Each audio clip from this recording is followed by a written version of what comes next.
Hi மக்களே, எல்லோரும் எப்படி இருக்கீங்க?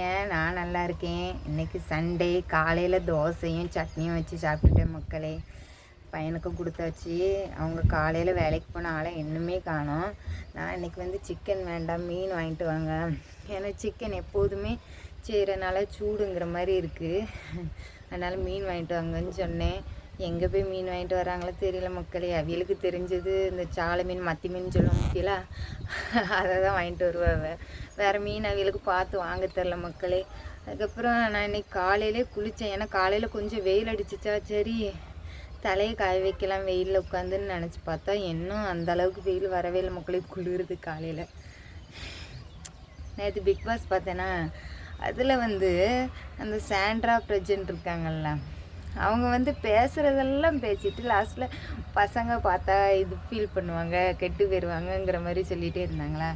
என்னை பொறுத்த வரைக்கும் வந்து பசங்க நம்மக்கிட்ட இருந்து ஒரு 50% கற்றுக்கிட்டாலுமே வெளியெல்லாம் போகும்போது அதில் ஒரு 50% கற்றுக்கிடுவாங்க. சொல்ல பசங்க நம்ம வந்து பேசுகிறதுக்கு ஃப்ரீடம் கொடுத்தோம்னா வெளியே நடந்தது எல்லாத்தையும் வந்து ஷேர் பண்ணிடுவாங்க.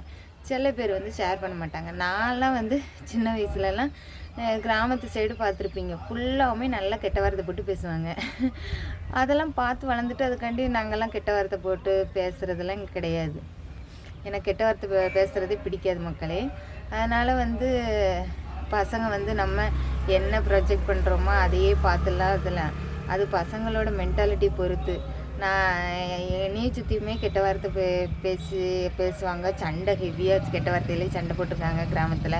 அதுக்காண்டி அதையே நம்ம பேசிகிட்டு இருக்கோம். எனக்கு நானும் சரி என் தங்கச்சியும் சரி யாருமே கெட்ட வார்த்தை பேச மாட்டோம் பார்த்துக்கோங்க. யாராவது நம்மளை பார்த்து கெட்ட வார்த்தை போட்டாலே நீங்கள் தான் சொல்லிட்டு போயிடும், அவ்வளோதான். எப்படினாலும் நம்ம எந்த மாதிரி வளருவோம்னா, நம்ம எதுலேருந்து வந்தோமோ அந்த மாதிரி இருக்கக்கூடாது. நம்ம வந்து எதெல்லாம் நம்மளை கஷ்டப்படுத்திருக்கோ அதெல்லாம் நம்ம பசங்களுக்கு கஷ்டமாக தெரியக்கூடாதுன்னு நினச்சி தான் நம்ம வருவோம். அதனால் வந்து பசங்க முன்னாடி நம்ம சண்டை போடக்கூடாது, அது இதுன்னு. சண்டைனா ஹெவி சண்டை போடக்கூடாது. ஆனால் பசங்களுக்கு தெரியணும் நம்ம எதனால் கோவப்படுறோம். அப்போ இந்த மாதிரி இந்த விஷயம் செஞ்சால் நம்ம அம்மா கோவப்படுவா, அதை செய்யக்கூடாதுன்னு தெரியணும்.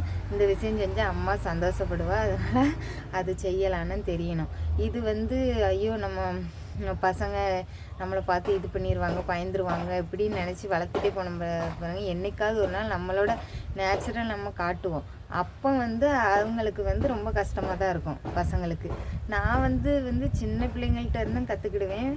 பெரிய ஆள், அதாவது எனக்கு தெரியாதது யார் இது பண்ணாலுமே கற்றுக்கிடுவேன்.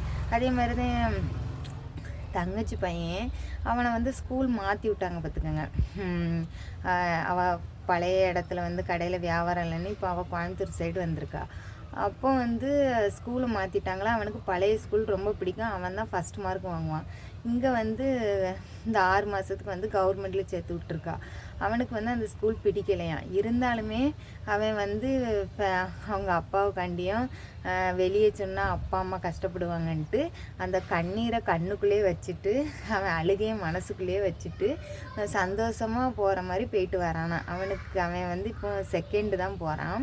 அப்படி சொல்கிற மக்களே, எனக்கு அதில் இருந்து நம்மளுக்கு ஒரு முன்னாடியெல்லாம் நான் டயாலிஸ் போகும்போதும் டயாலிஸ் ரூம்லேயே சில சமயம் டெத்துலாம் ஆகும் பார்த்துக்கோங்க. அதை வந்து நான் வீட்டில் வந்து சொல்லி சொல்லி அழுதுகிட்டே இருப்பேன் எங்கள் அம்மாட்டெல்லாம்.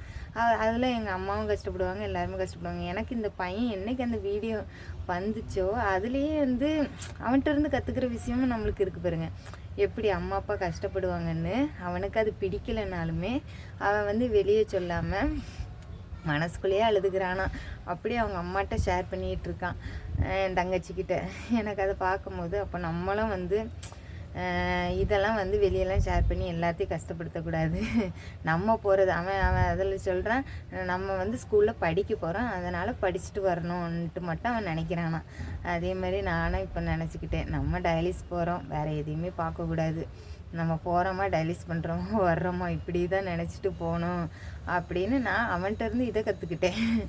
அந்த மாதிரி வந்து பாருங்கள், நம்ம கற்றுக்கிறது வந்து சின்ன பசங்கள்கிட்டையும் நிறைய விஷயம் இருக்குது, நம்மளை விட பெரிய ஆட்கள்கிட்டே நிறைய விஷயம் கற்றுக்கலாம்.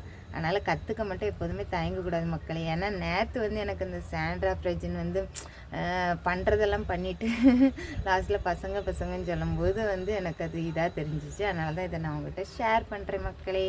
அந்த வீடியோ என் தங்கச்சி மையம் பேசின வீடியோவை லாஸ்ட்டில் ஆட் பண்ணுறேன் பாருங்கள். எப்படிலாம் இப்போ உள்ள சின்ன பசங்க எவ்வளோ மெச்சூர்டாக இருக்காங்கன்ட்டு நான் இது மூலமாக தெரிஞ்சுக்கிட்டேன் மக்களே.